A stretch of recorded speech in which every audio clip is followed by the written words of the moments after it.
So hello guys, কেমন আছেন সবাই? আশা করি সবাই অনেক ভালো আছেন। আজকের এই ভিডিওতে চন্দ্রনাথ পাহাড়, পাতাল কালী মন্দির ও পতেঙ্গা যত ইতিহাস আছে তা জানানোর চেষ্টা করব ভিডিওর মাধ্যমে। এই হচ্ছে আমাদের ভ্রমণের বাস। তো বাসে উঠে পড়লাম। যাত্রা শুরুর কিছুক্ষণ পরেই যাত্রাকে আনন্দময় করার জন্য আমরা সবাই মিলে গান বাজনা শুরু করলাম।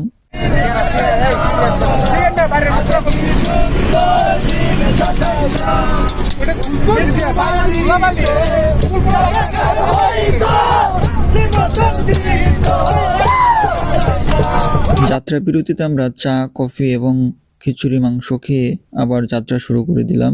চট্টগ্রাম বাজারে নেমে আমরা হাঁটা শুরু করলাম সীতাকুণ্ড পাহাড়ের উদ্দেশ্যে। চন্দ্রনাথ পাহাড় সীতাকুণ্ড বাজার থেকে 4 কিলোমিটার পূর্বে। পায়ে হেঁটে যাওয়ার সময় এরকম অনেক মন্দির, অনেক স্থাপনা দেখতে পাবেন। এছাড়াও পাহাড়ের আরেকটু গভীরে গেলে চোখে পড়বে জুম ক্ষেত এবং বাণিজ্যিক উদ্দেশ্যে চাষ করা ফুলের বাগান। ওই তো দেখা যাচ্ছে চন্দ্রনাথ মন্দির। আমরা ওখানে যাব, কিন্তু তার আগে আমাদের কিছু কাজ আছে, সেগুলা করতে হবে। আমরা প্রথমে স্নান করব, তারপর আমাদের ড্রেস চেঞ্জ করে আমরা চন্দ্রনাথ পাহাড়ের উদ্দেশ্যে রওনা হব। আমরা সবাই স্নান করে ফ্রেশ হয়ে একদম রেডি হয়ে চন্দ্রনাথ পাহাড়ের উদ্দেশ্যে রওনা হলাম। সীতাকুণ্ড, যে শব্দটি কানে আসলে চোখের সামনে ভেসে ওঠে পাহাড়, ঝর্ণা, সমুদ্রের কথা, যেখানে পাহাড়ের মায়া আর প্রাকৃতিক সৌন্দর্য আপনার মন ভরিয়ে দেবে। বাংলাদেশের বাণিজ্যিক রাজধানী ও দ্বিতীয় বৃহত্তম শহর চট্টগ্রাম। পাহাড় সমুদ্রে ঘেরা চট্টগ্রাম জেলা প্রাকৃতিক সৌন্দর্যে ভরপুর।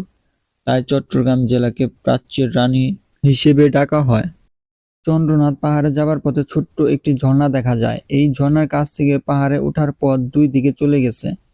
ডান দিকের পুরোটাতে পাহাড়ে ওঠার জন্য সিঁড়ি তৈরি করা, আর বাম পাশের পথটি সম্পূর্ণই পাহাড়ি। সাধারণত পাহাড়ি পথ দিয়ে উপরে ওঠা তুলনামূলক সহজ, আর সিঁড়ি পথে নামতে সহজ হয়।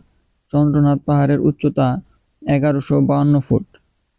হেঁটে উঠতে একটু পরিশ্রমের কাজ হলেও আপনার হাঁটার উপরে নির্ভর করবে কতটা সময় লাগবে। সাধারণত 1 ঘন্টা 30 মিনিটের মতো সময় লাগে আস্তে ধীরে উঠলে। চন্দ্রনাথ পাহাড়ের উপরেই চন্দ্রনাথ মন্দির অবস্থিত। চন্দ্রনাথ পাহাড়ের মাঝামাঝি দূরত্বে এবং চূড়ায় মন্দিরের কাছে ছোট্ট একটি টং দোকান আছে। সেগুলোতে হালকা খাবার এবং পুজো দেওয়ার উপকরণ পাওয়া যায়, তবে ভালো হয় ওঠার সময় সাথে কিছু জল ও কিছু শুকনো খাবার সাথে রাখা।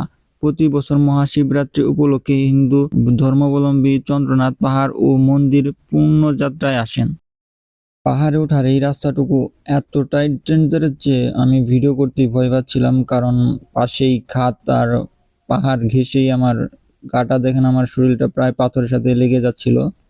তাই আমি ভিডিও করার তেমন সাহস পাচ্ছিলাম না। সামনে কি একটা অবস্থা দেখতে পারতেছেন? যদিও পাশ দিয়ে বেরাচ্ছে, কিন্তু এটা কোনো কাজের না, একটু সাপোর্ট দেওয়ার মতো কোনো অবস্থায় ছিল না। একদম পুরনো, যাচ্ছে তাই অবস্থা।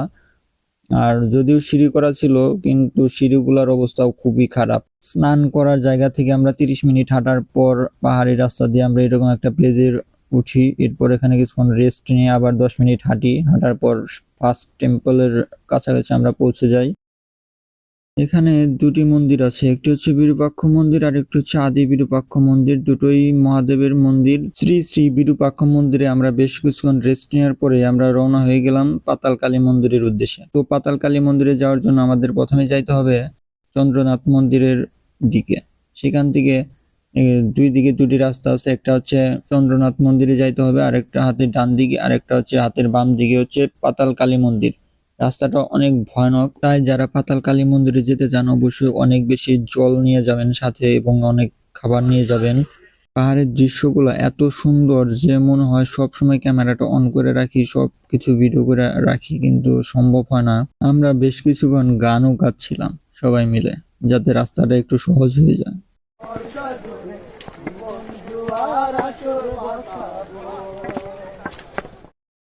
তো একবার ভাবুন তো, আপনি এমন এক জায়গায় পা টিপে টিপে এগোচ্ছেন যেখানে প্রতি মুহূর্তে জানা অজানা সব শঙ্কা ওত পেতে আছে। ভর দুপুরেও গা ছমছমে চাপ চাপ আঁধারে ছেয়ে থাকে যে জায়গা। এতখানি কষ্ট করার পরে যখন আপনি এরকম একটা ভিউ দেখতে পাবেন পাহাড়ের উপরে উঠে, তখন আপনার মনটা আনন্দে ভরে উঠবে। আপনি মন না চাইতেও চিল্লায় বলতে ইচ্ছে করবেন, ওয়াও, কোটি টাকার ভিউ। পাতাল কালী মন্দিরের রাস্তাটা আসলে অনেক ভয়ানক, কারণ আমরা বেশ কয়েকবার পা পিছলে পড়ে যাচ্ছিলাম। কিন্তু তবু আমরা হাঁটা থামাইনি। আমরা নিয়ত করেই নিয়েছিলাম যে আমরা আসছি যখন মায়ের দর্শন করেই যাব। আমরা বেশ কিছু জায়গায় লক্ষ্য করি গাছের বিভিন্ন স্থানে মায়ের মন্দিরে যাওয়ার জন্য গাইডলাইন দেওয়া আছে। তো আমরা যদিও প্রথম থেকে সেটা ফলো করে আসছিলাম, বাট এর মধ্যেও কিছু ছেলে আসছিল যারা এগুলো ফলো করে নাই বা তারা এগুলো লক্ষ্য করে নাই।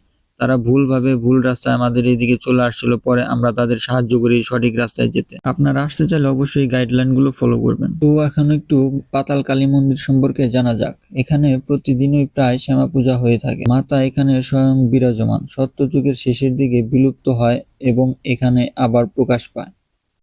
অনেক আগের থেকেই মা এখানে আছেন। তবে এখানকার মুনি ঋষিরা 200 বছর থেকে আবার পুনরায় প্রকাশ পায় ধরে নিচ্ছে। এখানে আসলে দেখতে পাবেন বেশ কিছু জীবন্ত পাথর ধীরে ধীরে বড় হচ্ছে। এসব পাথরের মধ্যে কিছু কিছু পাথরের মধ্যে মায়ের প্রকাশ লক্ষ্য করা যায় স্পষ্টভাবে। এই সেই পাতাল কালী মাতার মন্দির। এখানে আসার জন্য আমরা এত দুর্গম রাস্তা পাড়ি দিয়ে আসছি। মায়ের দর্শন হতেই আমরা সারা দিনের যত ক্লান্তি সব ভুলে যাই। মাতার মন্দিরে বেশ কিছুক্ষণ থাকার পরে আমাদের আর আসতে ইচ্ছে হচ্ছিল না। এখানে আমরা আরো বেশ কিছুক্ষণ থাকার পরে আমরা আবার রওনা হয়ে গেলাম চন্দ্রনাথ মন্দিরের উদ্দেশ্যে, কারণ আমরা সেখানে মহাদেবের পুজো করব। তো এখানকার সকল কাজ শেষ করে আমরা চন্দ্রনাথ মন্দিরের উদ্দেশ্যে রওনা হই।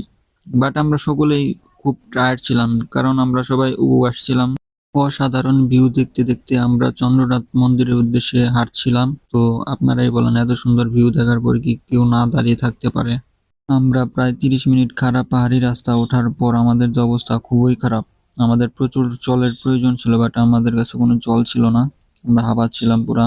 এর মধ্যে কিছু ভাইদের কাছ থেকে আমরা কিছু পরিমাণ জল রেখে দিই। তাদেরকে অসংখ্য ধন্যবাদ যারা আমাদের জল দিয়েছিল মাঝখানে। জানি না তারা কারা, বাট অনেক অনেক অনেক ধন্যবাদ। বাংলাদেশের চট্টগ্রামের উত্তর-পূর্বে চন্দ্রনাথ পাহাড়ের উপরে অবস্থিত চন্দ্রনাথ মন্দির অন্যতম বিখ্যাত শক্তিপীঠ। চট্টগ্রামের অপরূপ প্রাকৃতিক সৌন্দর্যের লীলাভূমি। এখানে সর্বোচ্চ পাহাড়চূড়ায় অবস্থিত চন্দ্রনাথ মন্দির। এখানে পবিত্র হিন্দু ধর্মগ্রন্থ অনুসারে সতী দেবীর দক্ষিণ হস্তাস্ত্র পতিত হয়েছিল। সত্যযুগের দক্ষ যজ্ঞের পর দেবী সতী যজ্ঞকুণ্ডে দেহত্যাগ করলে মহাদেব সতীর মরা দেহ কাঁধে নিয়ে বিশ্বব্যাপী প্রলয় নৃত্য শুরু করলে বিষ্ণু সুদর্শন চক্র দ্বারা সতীর মৃতদেহ খণ্ডিত করেন। এতে দেবী সতীর দেহখণ্ডসমূহ ভারতীয় উপমহাদেশে বিভিন্ন স্থানে পতিত হয় এবং এই সকল স্থানসমূহ শক্তিপীঠ হিসেবে পরিচিতি পায়। এই মন্দিরের উচ্চতা প্রায় 1152 ফুট বা 365 মিটার। আমরা সবাই এত দুর্গম রাস্তা পাড়ি দিয়ে আসার পরও সব কষ্ট মুহূর্তেই ভুলে যাই চন্দ্রনাথ মন্দিরের উপরে উঠে আশেপাশের দৃশ্য দেখার পর। চারপাশ শুধু সবুজ আর সবুজ, যেন কোনো শিল্পী তার নিপুণ হাতে রং তুলিতে আঁকা। সীতাকুণ্ডের প্রায় পুরোটাই দেখতে পাবেন এখান থেকে। দূরে সমুদ্রের দিকে তাকিয়ে এক ঐশ্বরিক অনুভূতিতে আপনার প্রাণ জুড়ে যাবে মুহূর্তেই। আর এই রাস্তা ধরে আমরা পাহাড়ের নিচে নেমে যাব। পাহাড়ে নামার সময় এই জায়গাটা আমার চোখে পড়লো এবং এতটাই সুন্দর লাগতেছিল জায়গাটা, ভাষায় বলে বোঝাতে পারবো না। এই জায়গায় ফল, জুস আরো অনেক কিছু খাওয়ার মতো পাবেন, চাইলে খেয়ে নিতে পারবেন।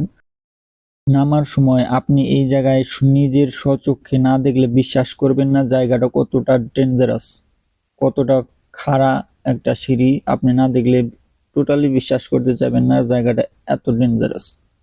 দেখা যাচ্ছে এই জায়গায় সোজা, বাট একদম খারাপ জায়গাটা। আপনি অবশ্যই দেখতে পাচ্ছেন ইয়াং সব ছেলেরা কিভাবে নামতেছে, এতটা ডেঞ্জারাস। চন্দ্রনাথ পাহাড়ে আসলে অবশ্যই এই জায়গায় কেউ না কেউ ছবি তুলবে।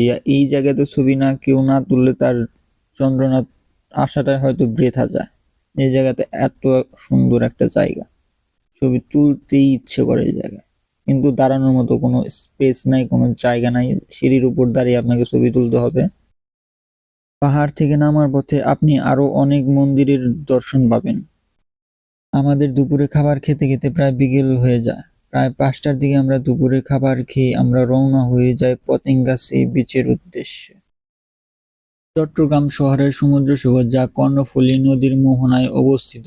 বন্দর নগরী চট্টগ্রাম থেকে প্রায় 14 কিলোমিটার দক্ষিণে অবস্থিত।